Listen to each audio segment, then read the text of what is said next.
Ya Nabi salam alaika, Ya Rasul salam alaika, Ya Habib salam alaika, Sholawatullah alaika. Assalamualaikum warahmatullahi taala wabarakatuh. Saudaraku, marilah kita sama-sama melanjutkan mengikuti tausiah Bapak Ustadz Asep Jaya Wijaya dengan tema terapi Al-Quran. Mudah-mudahan dengan Al-Quran, dengan memahami Al-Quran, dengan belajar Al-Quran, kita hidup dituntun oleh Al-Quran dan hidup di bawah Al-Quran. Selamat. Assalamualaikum warahmatullahi wabarakatuh. Alhamdulillah. Alhamdulillahilladzi nahmaduhu wa nasta'inuhu wa nastaghfiruh wa na'udzu billahi min syururi anfusina wa min sayyiati a'malina. May yahdihillahu fala mudilla lahu wa may yudlilhu fala hadiya lahu. Asyhadu an la ilaha illallah wahdahu la syarika lahu wa asyhadu anna Muhammadan abduhu wa rasuluhu alladzi la nabiyya ba'dah. Allahumma sholli wa sallim wa barik ala sayyidina Muhammadin wa ala alihi wa ashabihi ajmain, amma ba'du. Hadirin hadirat yang sama-sama hanya mengharapkan ridha Allah Subhanahu wa taala. Di materi yang pertama tadi disampaikan bahwasanya setiap orang yang telah mendeklarasikan dirinya sebagai seorang yang beriman, maka di sana ada ujian untuk mengukur tingkat keimanan tersebut. Ketika berbicara musibah, ketika berbicara ujian, maka sudah barang tentu kita harus mampu mengevaluasi kenapa musibah atau ujian hadir kepada diri kita sekalian. Ayat berikutnya menginspirasi kepada kita sekalian.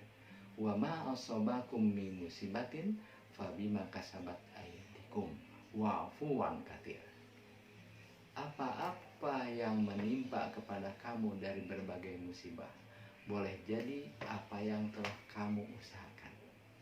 Walaupun demikian, Allah telah memberikan maaf yang banyak kepada kita sekalian.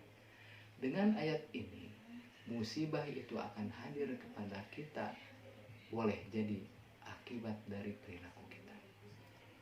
Hadirin ikhwatu iman rahimakumullah.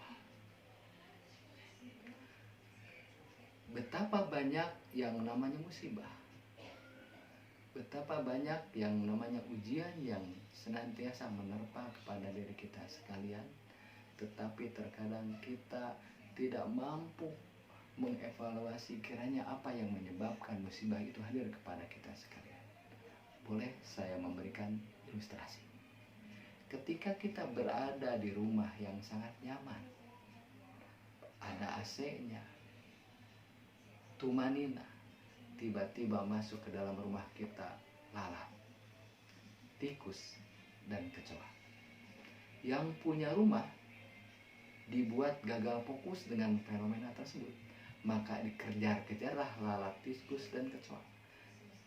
Kenapa gagal fokus? Karena yang punya rumah jarang berpikir, ada apa gerangan di rumah kami, di rumah saya, sehingga makhluk-makhluk itu muncul kepada rumah kita. Ternyata setelah dievaluasi, di setiap sudut ruangan ada polutan, banyak polusi.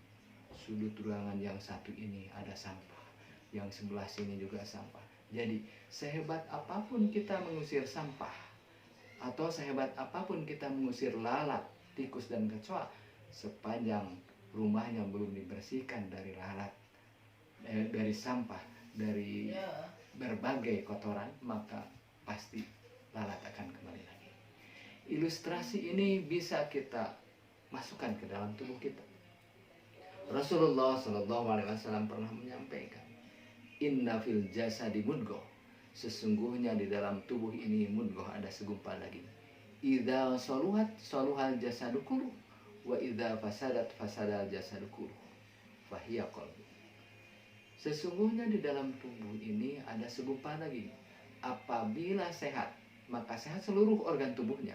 Maka apabila rusak, rusak pula seluruh organ tubuhnya. Apa yang segumpal daging tadi adalah hati. Hadis ini memberikan inspirasi kepada kita di mana kita banyak sakit. Migrain mendera tiap hari. Ulu hati sakit, sakit pinggang, segala macam dirasakan oleh badan ini. Dan kita gagal fokus dengan fenomena yang kita rasakan ini. Kita pergi ke dokter, kita pergi ke puskesmas. Bukan salah, tetapi kita jarang berpikir ada apa di dalam hati kita sehingga semua penyakit itu hadir kepada diri kita. Maka ada sebuah nasihat.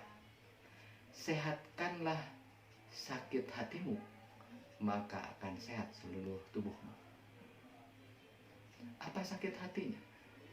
Sering marah, sering dendam, negative thinking, dengki kepada orang lain. Maka akibat dari penyakit hati itu muncul yang namanya diabetes, muncul yang namanya jantung, muncul yang namanya stroke, bahkan boleh jadi kanker. Yang diobati adalah permukaannya saja, tidak menembus kepada sesungguhnya apa yang menyebabkan sakit tersebut. Maka di kemo, di terapi dan lain sebagainya, tetapi hanya di bagian permukaannya, belum masuk kepada sesungguhnya apa yang menyebabkan sakit tersebut. Ketika di kemonya sudah, di terapinya sudah, sakit hatinya masih tetap terpelihara, dendamnya masih ada, sentimen kepada orang lain masih ada, baper masih ada, maka itu belum menyentuh kepada sesungguhnya yang akan menyembuhkannya. Maka tidak salah, tidak berlebihan kalau Rasulullah SAW menyampaikan seperti hadis tadi. Mudah-mudahan ilustrasi ini kita akan mampu mendiagnosa diri kita dari berbagai musibah, wabil khusus penyakit yang ada di dalam diri kita. Adakah solusinya? Ada. Al-Quran di dalam surat 17 ayat 82 menyampaikan, wa nunazzilu minal Qur'an ma huwa syifaa'un wa rahmatun lil mu'minin wa la yazilu dzalimina ila khasara. Kami menurunkan sebagian daripada Al-Quran itu ma huwa syifaa'un, adalah penyembuh, penetralisasi dari seluruh penyakit, baik penyakit lahir maupun penyakit batin, baik penyakit yang sifatnya medis maupun non medis. Maka Al-Quran adalah solusinya. Mudah-mudahan ayat ini menginspirasi kepada kita sekalian sehingga kita bisa menterapinya dengan terapi Al-Quran. Insya Allah besok kita lanjutkan di sini.